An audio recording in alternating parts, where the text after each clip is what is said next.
semakin besar pencobaanmu atau semakin sulit keadaanmu atau semakin keras tanah yang kau pijak, seperti hati Firaun dulu keras sekali, berarti tanda-tanda dan mujizat nanti terjadinya akan semakin banyak.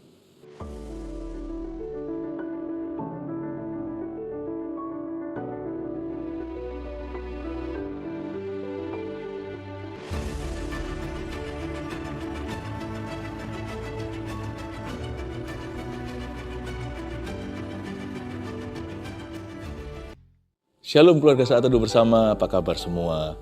Setiap saat teduh seperti ini selalu dinanti-nanti karena memperkenalkan Tuhan lebih dekat, lebih intim, lebih jelas lagi kepada Anda sekalian adalah sukacita kami yang sangat besar. Terpujilah namamu Tuhan.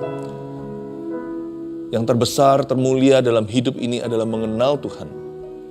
Mengenal hatimu adalah kerinduan kami, mengenal firman-Mu. Tuhan, ajari kami. Celikan mata hati kami, agar kami bisa melihat dan mendengar segala kebaikan Tuhan. Engkau baik, Engkau setia, Engkau tak pernah meninggalkan kami dalam pergumulan kami sendirian. Bahkan ketika kami di dalam penderitaan, kesesakan, kami rindu tetap mengenal Tuhan dan justru semakin mengenal-Mu lewat pencobaan hidup ini. Makasih Tuhan, datang tiliklah umat Tuhan. Sekali lagi sembunyikan hamba di balik salib-Mu. Dalam nama Tuhan Yesus, haleluya. Amin. Yang penting dalam hidup ini yang terindah adalah mengenal Dia. Berkat itu bukan materi, dan apapun yang ada di dunia kita tidak akan membawanya ke sorga. Suatu hari kalau kita mati, kalau Tuhan belum datang kembali kedua kali, yang kita bawa hanyalah hubungan kita dengan Tuhan. Itulah sebabnya mari kita sungguh-sungguh mencari Dia selama hidup ini. Di bawah kolong langit hidup yang sementara ini, carilah perkara-perkara yang bersifat kekal. Tuhan itu kekal. Saya kasih judul sharing saya hari ini, ambil catatan dan Alkitab, kenal Tuhan. Tahu saja percuma, kenalilah. Kalau tahu, semua orang tahu. Setan juga tahu Tuhan, tapi setan atau iblis tidak mau mengenali isi hatinya. Makanya Lucifer memberontak. Jangan berhenti sampai pengetahuan belaka. Tapi kenallah Yesus secara pribadi.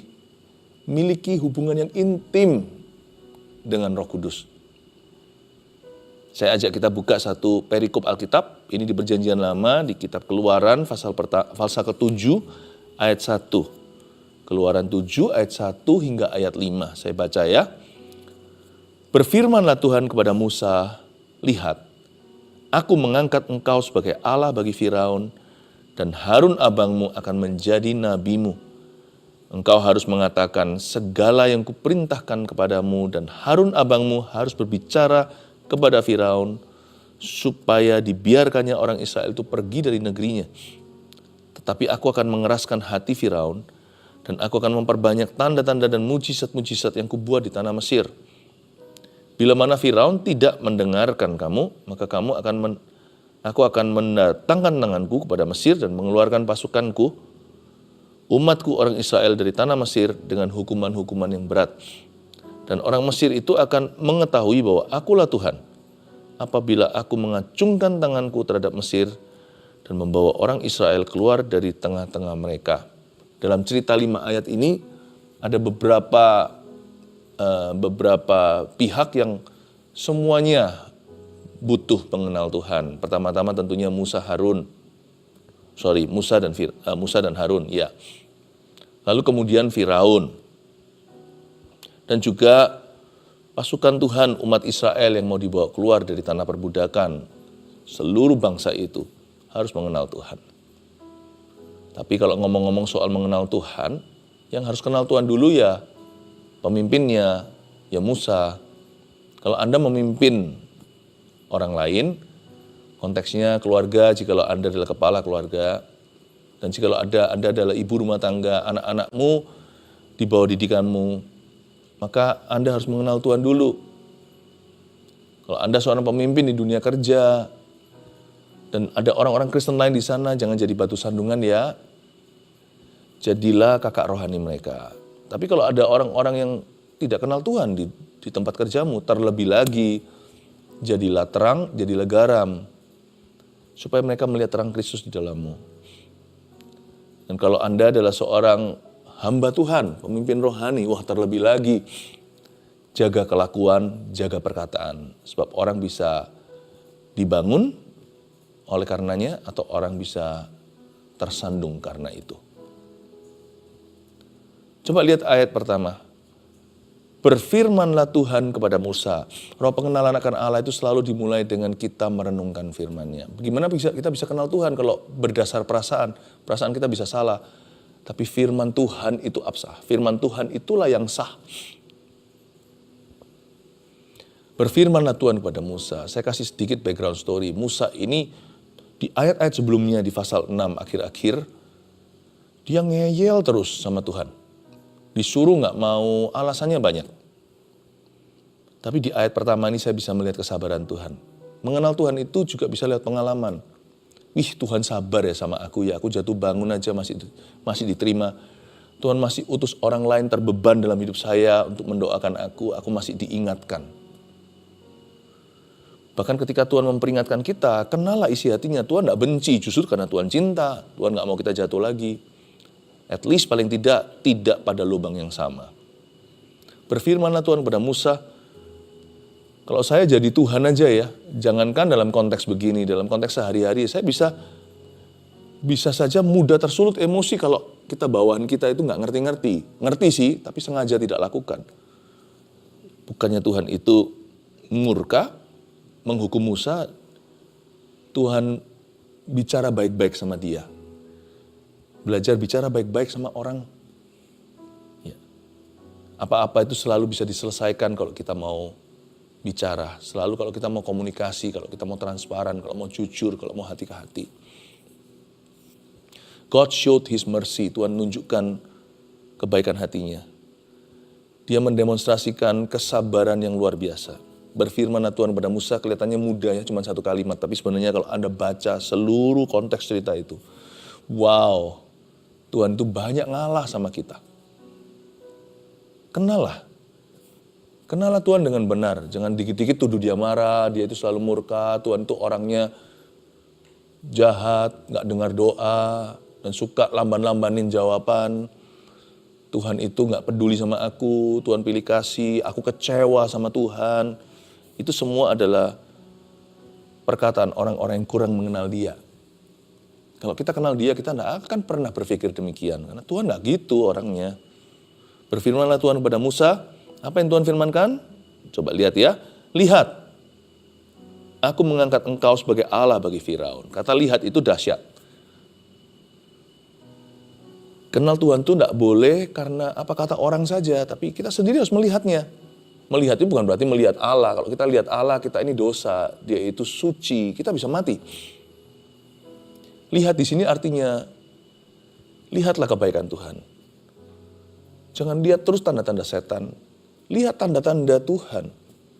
Kalau yang kita hitung terus masalah persoalan, apa yang belum kita miliki, hati kita jadi juling rohani. Gak bisa melihat kebaikan Tuhan di dalamnya. Tapi kalau kita menghitung berkat kita satu persatu, kita bisa melihat tanda-tanda Tuhan.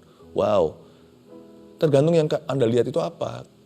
Kalau yang kita lihat terus masalahnya, hati kita bisa pahit. Tapi kalau kita lihat janji Tuhan, kita akan masuk dalam sebuah petualangan dengan janji itu. Penggenapan akan terjadi, bahkan sebelum itu pembentukan karakter kita. Lihat, Tuhan berkata, aku mengangkat engkau sebagai Allah bagi Firaun. Wow. Tuhan berkata sama Musa, aku angkat kamu Musa sebagai Allah bagi Firaun. Dan Harun abangmu akan menjadi nabimu. Ini resiko loh. Ini riskan sekali ngomong begini. Bukannya Tuhan itu yang menentang penyembahan berhala. 10 perintah Allah, nomor 1 itu yang paling pertama, yang utama, yang sifatnya paling penting. Dan kalau orang melakukan dosa ini, lebih fatal daripada membunuh, mencuri, berzina. Jangan ada padamu Allah lain di hadapanku. Jangan menyembah berhala, jangan sujud menyembah kepadanya.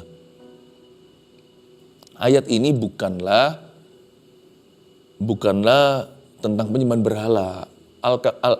Ayat ini, dengan ayat ini kita bisa kenal kerinduan Allah. Coba saya baca, saya jelaskan lagi. Lihat, aku Tuhan mengangkat engkau Musa sebagai Allah bagi Firaun. Tuhan itu sangat realistis, dia berkata gini loh, dunia ini gak melihat aku. Dunia ini melihat kamu karena kamu pengikutku. Kalau aku menampakkan diri sama mereka, langsung tiba-tiba siang hari bolong langsung muncul di sana. Mati semua karena mereka itu berdosa. Aku ini holy, aku ini suci. Jadi, agar supaya mereka mengenal saya, mereka harus melihat teladanmu. Supaya mereka mengenal aku, maka Musa, hai Musa hambaku, kamu harus menjadi serupa dengan gambaranku. Kamu harus menjadi seperti Kristus. Kita juga harus menjadi seperti Yesus. Bukan supaya kita jadi Yesus, jadi Allah bagi dunia, jadi juru selamat mereka. Tapi supaya mereka bisa lihat Yesus di dalam diri kita. Lihat. Mau kita cerita teori sebanyak mungkin kepada dunia, mereka gak akan percaya. Mereka gak akan begitu polosnya lalu menerima. Sebelum mereka melihat teladanmu, kata lihat itu dahsyat. Sebelum mereka melihat bukti. Loh, tapi kan Tuhan melihat hati. Iya, tapi manusia lihat bukti. Jangan ngomong soal Tuhan, tapi kelakuannya beda. Jangan ngomong tentang Roh Kudus, tapi kelakuanmu dan kelakuanku tidak kudus. Jangan ngomong tentang Tuhan itu maha baik, tapi kita berbuat jahat pada sesama kita. Lalu kita bilang Tuhan itu pemurah, tapi kita pelit sekali. Lihat, biar dunia melihatmu dan dengan demikian melihat aku. Karena itu aku mengangkat engkau sebagai Allah bagi Firaun. Dan Harun abangmu akan menjadi nabimu. Harun itu akan mewakili kamu mewakili aku. Ya, karena Musa lebih dekat pada Tuhan. Dan juga Musa adalah pemimpin yang tertinggi. Salinglah merefleksikan, salinglah mencerminkan hal-hal yang baik di dalam diri satu dengan yang lain.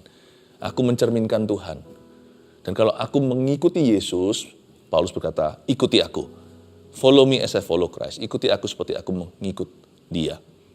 Jangan ikuti pemimpin yang salah, contoh yang salah, teladan yang salah. Jangan ikuti orang Kristen yang salah. Kalau mereka salah, bukan Tuhan yang salah. Karena Tuhan perintahnya jelas. Itu oknumnya. Tuhan gak gitu. Tuhan gak seperti sebagian orang Kristen. Tuhan gak seperti banyak orang Kristen. Yang kelakuannya beda dengan pengakuannya. Hendaklah kita saling mencerminkan satu dengan yang lain, saling mewakili. Di luar sana di masyarakat saya mewakili gereja saya. Bukan hanya karena saya pendetanya. Jemaat juga mewakili gereja tempat dia beribadah. Kita saling mewakili. Setiap kali seorang jemaat yang saya gembalakan di luar sana dicobai. Kalau dia tidak berdosa, itu demi Tuhan. Tapi juga demi rekan-rekan pelayanannya. Juga demi gembalanya. Sama halnya dengan kami. Saya seorang gembala sidang, di luar sana saya tidak sembarangan. Bukan hanya, pertama tentunya demi Tuhan. Tapi juga demi Anda. Demi jemaat yang saya gembalakan, yang panggil saya pastor atau pendeta. Dan juga demi keluarga Saat Teduh Bersama. Jikalau saya menjadi your online pastor atau menjadi pendeta online-mu, saya juga mewakilimu dalam hidup saya. Kita semua itu adalah Harun. Kita semua itu adalah nabi bagi seseorang. Tapi ayat ini juga mengingatkan kita, seorang nabi yang tulen tidak akan punya agenda pribadi ya. Kalau orang yang bernubuat demi nama Tuhan, dia tidak akan bertindak atas agendanya sendiri atau bahkan atas inisiatifnya. Seorang nabi itu hanyalah kepanjangan mulut Tuhan, perpanjangannya saja. Sama dengan seperti seorang pengkhotbah. Tujuan saya berkhotbah sekarang ini kan bukan membuat Anda melayani saya, tapi membuat Anda melayani Tuhan. Dan kita sama-sama melayani Dia. Tujuan seorang pengkhotbah sejati ketika dia berbicara selalu akan mengarahkan mata dan hati kepada Yesus Kristus. Jadi dari sini kita pelajari sesuatu ayat ini. Kalau orang itu belum kenal Tuhan, dia harus lihat Anda. Dan kalau orang gak baca Alkitab, dia harus baca Anda. Ayat 2, engkau harus mengatakan segala yang kuperintahkan kepadamu. Dan Harun abangmu harus berbicara kepada Firaun.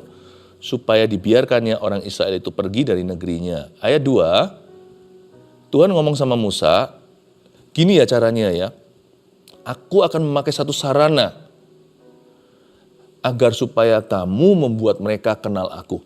Sarana itu adalah dengan berbicara. Makanya hati-hati gunakan mulutmu, hati-hati gunakan mulutmu. Allah Bapa di surga memandang ke bawah, hati-hati gunakan mulutmu. Lagu ini juga berlaku untuk mata, telinga, tetapi konteks ayat 2 adalah tentang lidah bibir kita. Engkau harus mengatakan, tahukah dari semula ketika Tuhan menciptakan dunia ada satu alat, yaitu berbicara. Jadilah terang, terang jadi. Maka berfirmanlah Tuhan. Karena itu berbicara itu penting sekali, jaga lidah itu penting sekali. Makanya hari ini sekalipun banyak orang nggak percaya lagi pada pengkhotbah, tapi tetap khotbah adalah jalur pilihan Allah. Petrus menobatkan 3.000 lewat khotbah. Lihat pemberitaan firman, Samaria itu bertobat. Waktu Cornelius itu dihinggapi Roh Kudus, dia semua satu rumah tangganya itu semua orang-orang Gentiles, orang-orang Yunani, orang-orang Romawi, bukan orang Yahudi. Waktu Petrus sedang berbicara, Tuhan tidak pernah ganti misinya, tetap lewat deklarasi pemberitaan kebenaran. Itulah sebabnya jangan sampai kalau kita kepahitan atau kecewa dengan 1-2 kita anggap semuanya pukul rata. Semuanya sama. Di mana ada uang palsu, bukan berarti semua uang palsu. Tetap ada uang asli. Gimana kita tahu bahwa seorang pengkhotbah itu tulen? Pertama-tama orang-orang jauh tidak akan mengerti, tapi orang-orang dekat. Lihatlah buah pada pohonnya. Buah pelayanannya juga apakah orang mengalami Roh Kudus, terjadi perubahan hidup. Tapi juga kontennya itu penting atau isinya. Isinya itu melulu tentang apa? Kalau isinya negativitas, gosip, jelek-jelekin orang, itu bukan ajaran Tuhan. Sebab bahkan ketika Tuhan menegur, misalnya menegur itu sama jelek-jelekin itu beda. Menegur itu ada penjelasannya, explanationnya, dan juga ada rasionalnya.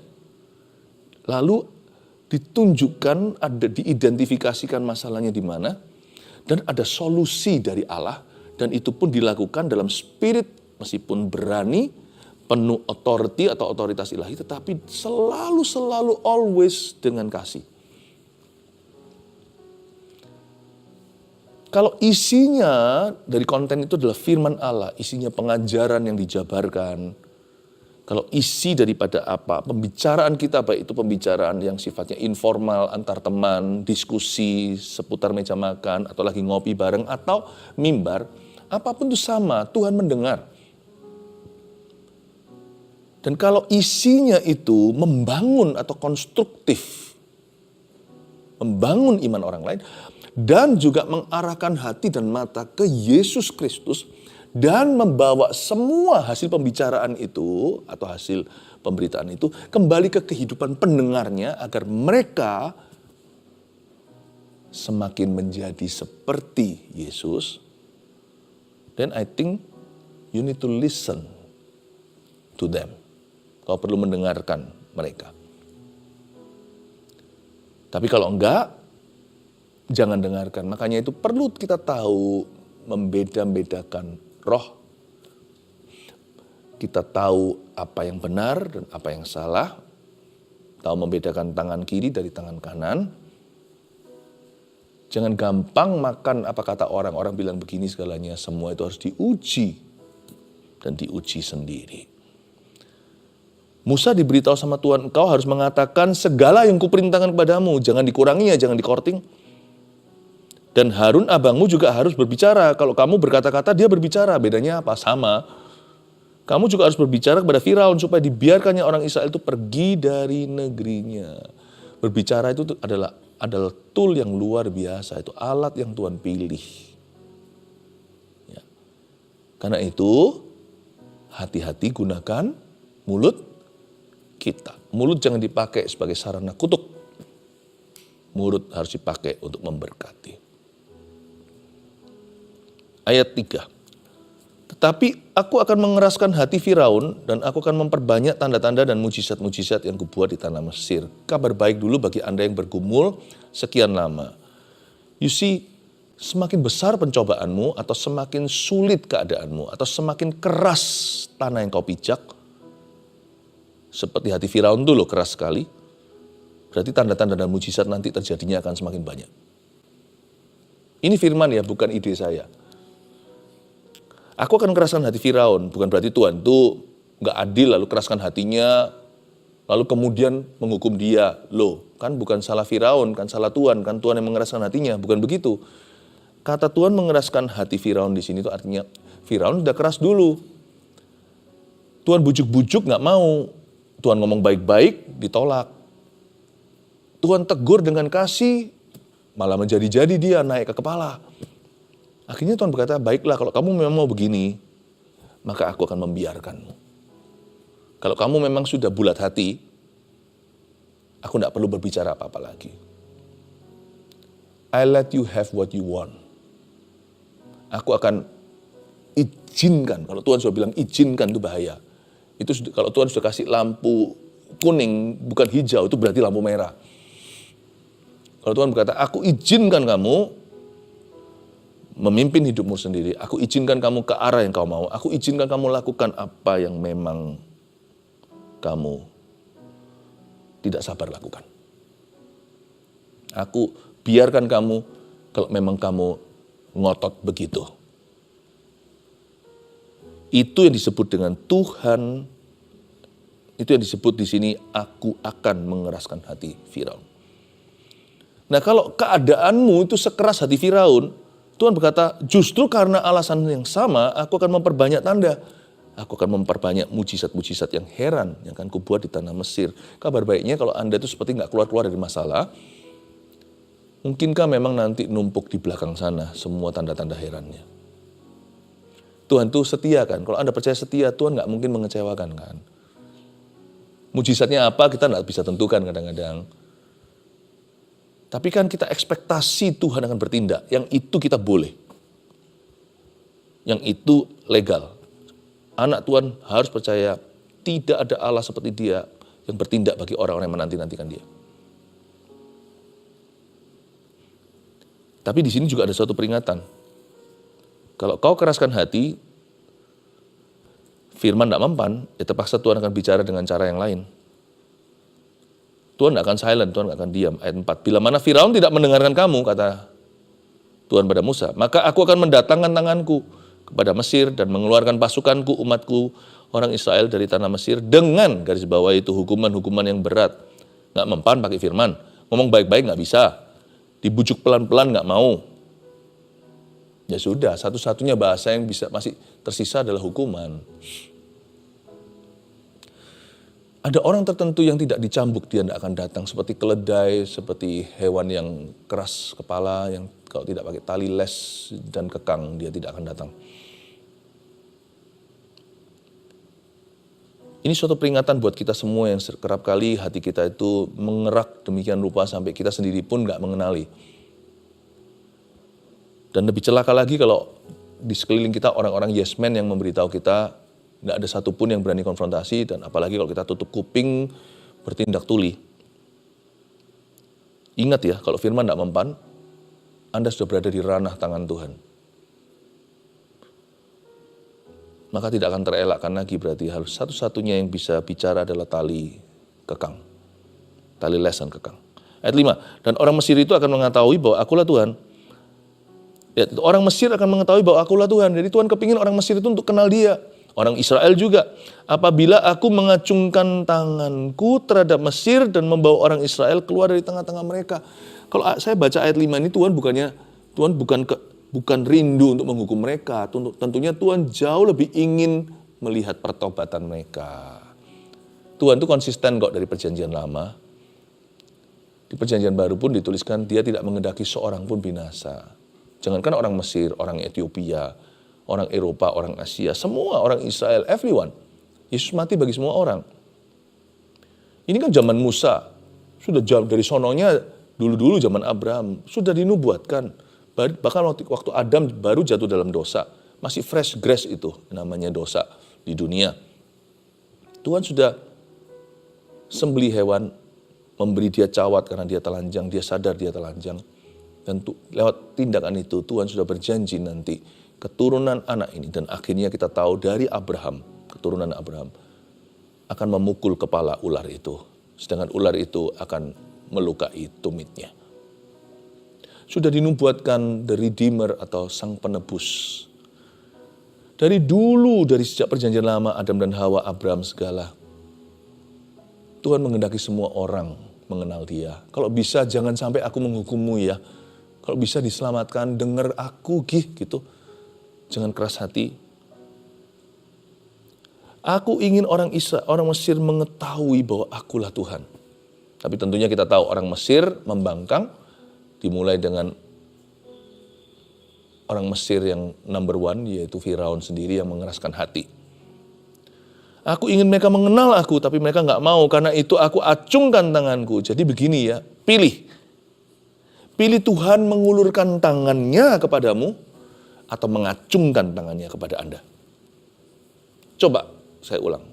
Kita harus memilih secara sengaja karena kita punya pilihan.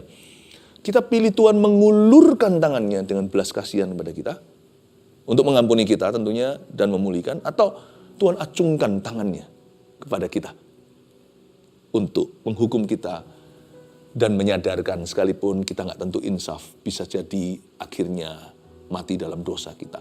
Mau diulurkan tangan itu atau diacungkan? Tangan yang sama bersifat tongkat, keulurkan pada domba, atau gada pada serigala, dan juga serigala berbulu domba. Which one? Yang mana? Berbelas kasihan dan mengubahkan, atau pengalaman Ananias dan Safira? Serigala berbulu domba. Dari ayat ini saya mendapatkan pengenalan akan Allah. God, Tuhan, tidak senang menghukum kita. Tapi beliau terpaksa kadangkala. Tuhan itu sukanya adalah mengampuni dan memulihkan serta memberkati hidupmu dan hidupku. Ada 4 poin saya berikan kepada Anda sebagai rangkuman dari pengajaran hari ini tentang mengenal Tuhan. Apa yang kita tadi pelajari, coba direview memori kita. 1. Mereka yang belum kenal Tuhan melihat hidup kita. Itu dia. Ingat ya, tadi, karena mereka tidak tahu Tuhan. Yang orang-orang sekelilingmu itu taunya Anda. Jadi bagaimana mereka bisa kenal Tuhan yang gak kelihatan? Mereka perlu melihat Anda dulu. Biar mereka melihat hidupmu itu mencerminkan Kristus. Waduh, berat Pastor Philip. Enggak, Tuhan akan bantu. Roh Kudus akan menolongmu. Bukankah dia penghiburmu? Bukankah dia penolongmu? Dan kita tidak harus jadi sempurna kok. Pas kalau kita ada kurang-kurangnya, gak ada salahnya kita itu minta maaf dan gentleman about it. Dan bilang sorry. Itu justru bisa mengundang kekaguman daripada arogansi yang tidak pernah minta maaf kalau dia salah. Sebagian besar manusia di dunia ini, mereka sangat realistis. Dan ketika mereka melihat hidup yang sungguh-sungguh genuine atau sungguh-sungguh tulus sama Yesus, biasanya hati mereka akan terinspirasi. Meskipun kita juga gak sempurna. 2, mereka yang belum baca Alkitab, membaca hidup kita. Supaya kita jadi ilustrasi hidup ketika firman suatu hari mereka dengar di telinga mereka, mereka berkata, itu kayak temanku. Mereka yang belum baca Alkitab, baca kita. 3, bicara adalah alat yang efektif untuk memperkenalkan Tuhan. Jadi jangan kita bungkam. Kalau kita lihat kiri kanan kita itu butuh firman, kita tidak harus berkata demikian firman Tuhan ala Nabi. Kita juga nggak perlu kita berbicara, mari kita buka firman Tuhan ala pengkhotbah. Tapi kita bisa ingatkan mereka, Tuhan tuh ngomong apa, Alkitab bilang apa. Atau kita bahkan bisa berkata, bro, can I pray for you? Boleh aku berdoa untukmu? Pakai mulutnya, jangan diam. Ingat ya, ini sarana yang dipilih sejak dunia dijadikan.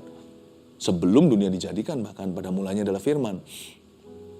Firman Tuhan itu bisa lewat kata-kata sehari-hari yang mengalir begitu alami dari hati yang punya beban ilahi. Tuhan bisa urapi loh kata-kata biasamu itu, punya efek yang luar biasa atas seseorang sekalipun Anda tidak fasih lidah. Mungkin bukan seorang pengkhotbah. Kata-kata itu mempan pada orang-orang yang ada di dalam rumahmu. Yang keempat, hukuman tidak terelakkan jika firman Tuhan tidak mempan. Camkan di hatimu. Hati-hati, ini rambu-rambu. Kalau Tuhan sudah tidak bisa bicara baik-baik, ya terpaksa hanya satu yang tersisa, yaitu hukuman itu. Sebab ketika tongkat sudah tidak mempan, hanya gada yang akan berbicara. Jangan sampai rotan Tuhan yang keluar, baru setelah itu kita jerah dan berkata, oke. Kenapa nggak sekarang aja, waktu dia dengan lemah lembut memberitahukan padamu apa yang benar dan salah. Ketika dengan dia dengan begitu gentlenya memperkenalkan dirinya kepada Anda. Makanya itu saya paling suka mendengar suara Tuhan lewat apa? Bukan lewat pukulan, bukan lewat hukuman. Saya paling suka mendengarkan firman Tuhan dengan jalan merenungkan firman-Nya. Karena itu cara terbaik untuk kenal Tuhan dan hatinya. Saya bacakan dulu kesaksian supaya Anda dan saya semakin mengenal perbuatan Tuhan. Lalu nanti waktu firman kita akan belajar tentang karakternya, siapa Tuhan sesungguhnya bagi kita. Ini dari Nancy D. 7148. Saya baru saja menonton tayangan Saat Teduh Bersama ini dengan judul Apa yang Tuhan Janjikan dan Tidak Janjikan. Seharian perut bawah saya tepat di area bekas rahim saya yang sudah diangkat setahun lalu sakit sekali. Bagian kanan bawah terasa menusuk. Sampai untuk berjalan saja saya harus membungkuk karena tidak tahan. Meski masih sakit, saya tetap mengikuti pujian dan firman dalam Saat Teduh Bersama. Ketika bergerak pun rasanya masih nyeri. Tapi setelah acara selesai, sekitar pukul 22.20 menit, yaitu jam 10.20 malam, saya bergerak dan baru sadar bahwa sakitnya ternyata sudah hilang total.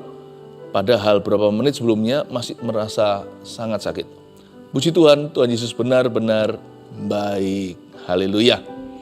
Ini dari Claudia 5457. Shalom, saya dari Malaysia mau membagikan kesaksian. Tadi ketika Pastor Philip meminta untuk meletakkan tangan di bagian tubuh yang sakit, saya pun menaruh tangan saya di pinggang karena sudah beberapa hari ini pinggang saya nyeri sampai menjalar ke otot kaki. Ketika Pastor Philip berdoa, saya juga ikut mendoakan orang-orang yang sakit keras. Tiba-tiba saya merasakan sensasi dingin di bagian pinggang saya. Awalnya saya bingung, apa ini? Tapi saya memberanikan diri untuk menggerakkan pinggang saya ke kiri dan ke kanan dan nyerinya ternyata hilang. Puji Tuhan Yesus. Yesus adalah tabib dan penyembuh saya. Haleluya. Makasih Yesus, Pastor Philip dan tim GMS. Terus menjadi berkat bagi bangsa-bangsa. Thank you so much dan selamat untuk kesembuhan Anda. Ini dari Children Song 864. Shalom Pastor Philip dan tim, sungguh luar biasa apa yang saya alami. Saya baru menonton Saat Teduh Bersama tanggal 19 Oktober 2025 pada malam hari. Ketika Pastor Philip berdoa bagi tiap orang yang rindu menerima kuasa Roh Kudus dan berbahasa lidah, saya merasa bahwa saya membutuhkannya. Ketika saya mengangkat tangan dan ikut berdoa, tiba-tiba seluruh tubuh saya gemetar seperti tersetrum, tetapi nggak sakit. Lalu mulut saya mulai mengucapkan bahasa yang tidak saya kenal, tidak saya ngerti, namun saya mendengarnya dengan jelas. Bahkan tangan yang saya angkat terasa seperti ada yang menyentuhnya, padahal saya sendirian. Ini adalah pertama kalinya saya mengalami kuasa doa yang begitu nyata. Sungguh tidak terbayangkan kasih Tuhan dalam hidup saya. Makasih Pastor Philip atas tuntunannya bagi iman saya yang masih bertumbuh. Tolong doakan saya agar terus semakin dalam berjalan bersama dengan Tuhan Yesus. God bless you Pastor dan seluruh tim. Amin. Bukan hanya kesembuhan ilahi, tetapi Tuhan menjawab doa, khususnya hati mereka yang haus untuk mengenalnya dan untuk mengalami kuat kuasa Roh Kudus-Nya. Hari ini juga sama. Kalau Anda percaya, Anda pun bisa dijamah. Saya ajak kita semuanya untuk siapkan hati kita. Sebentar lagi tim pujian penyembahan akan membawa kita masuk bersama-sama dalam hadirat Allah. Siap memuji? Katakan haleluya. Mari kita sama-sama berdoa untuk setiap kebutuhan doa yang sudah diutarakan di live chat, di kolom-kolom komen. Mari kita sama-sama berdoa agar Tuhan mengurapinya. Ulurkan tanganmu ke depan sama dengan bergandengan tangan ribuan keluarga saat teduh untuk semua permohonan ini. Tuhan, dengar doa kami. Hamba percaya Tuhan, tongkat Kau ulurkan, tanganmu terulur kepada mereka yang membutuhkan. Jamahlah yang sakit dulu Tuhan, angkat sakit penyakitnya dalam nama Yesus. Dan suatu kondisi-kondisi yang menekan mereka, baik itu rumah tangga maupun pekerjaan yang semakin sulit, susah. Ya Tuhan Yesus, Engkau yang jamah, Engkau yang buka jalan. Hamba berdoa agar setiap jiwa diselamatkan, setiap keluarga ditolong. Makasih Tuhan, terpujilah namamu di dalam nama Yesus. Tangan bisa diturunkan. Ada pembayaran yang tertunda dan Anda sudah panik setengah mati. Anda sudah kira uang Anda dilarikan karena orang yang bersangkutan di telepon juga nggak tembus. Bukan. Memang dia 1-2 hari ini memang tidak bisa diakses teleponnya. No, setelah ini tak lama lagi Anda akan dihubungi dan pembayaran itu akan dicairkan. Dia tertunda bukan karena orang itu mau lari. Jadi jangan takut. Anda terkejut ini. Anda tidak berdoa minta tanda. Anda sudah rasa down hatinya. Aduh, uang segitu. Mengalami kerugian cukup besar karena Anda adalah seorang yang bergelut di bidang swasta, punya usaha kecil-kecilan sendiri dan uang segitu itu berarti sekali. Itu kembali. Tuhan Yesus berkata, itu kembali. Terima kasih Tuhan. Gigi yang busuk sampai ke akarnya itu sudah sampai busuk dan sakit sekali. Dan mulut pun menjadi bau karenanya. Tuhan menyembuhkanmu detik saat ini juga. Tanpa harus dioperasi dan sebagainya. Tapi tetap kembali ke dokter untuk dapat verifikasi kesembuhan itu. Supaya jadi kesaksian bukan buat banyak orang. Tapi sebenarnya gigi geraham Anda itu sudah saat ini juga sembuh.